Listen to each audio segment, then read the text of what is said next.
ICMR has been continuing its efforts to ramp up the testing capacity in the country and also making testing available at even the lower levels, the district level, and increasing the outreach of testing to the best of its capacity.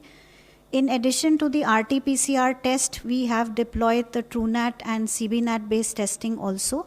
And moving a step forward, very recently, ICMR also has validated and approved the use of a rapid antigen point of care test, which is now validated, recommended for use, and is also being used now in the containment zones of various states as well as in the hospitals.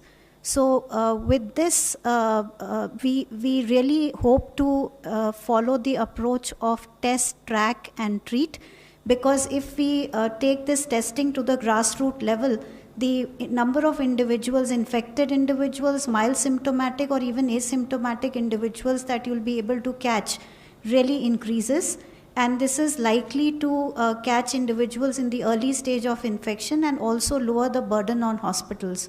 So this is one strategy which has taken up well. We also came up with advisories, revised advisories on testing, which was loaded up on ICMR website on 25th of June.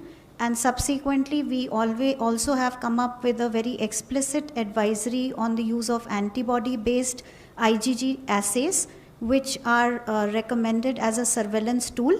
And also the advisory for that is there on ICMR website. It has been disseminated to the states. Multiple letters, joint letters from Secretary Health and Secretary Department of Health Research have been sent.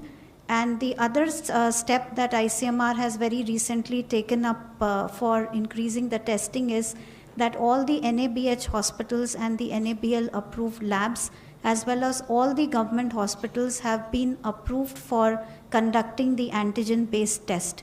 And we already have approved hundreds of applications for the antigen-based assay testing, and further approvals are in progress.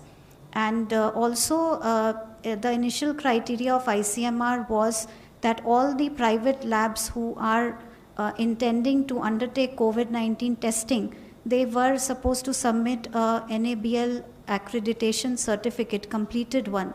But now, in order to enhance the testing and speeden up the liberalization of the testing, we have now allowed the private labs to apply for NABL and in parallel submit their application to ICMR. We give them a 1 month time period in which they can complete the NABL accreditation and submit their completed accreditation to us. So these are quite a few steps that we have taken. The ramping up of number of labs is happening at a very fast pace. As I speak today, we have 1,132 labs which are operational, including CBNat and TrueNat labs also, and more are in pipeline through various efforts of ICMR as well as the mentor institutions which have been identified in centers of excellence. So that effort is ongoing. Our number of tests have increased, and on an average, we are testing more than 2.6 lakhs of samples per day. And that we hope to see a further rise by the use of the antigen tests.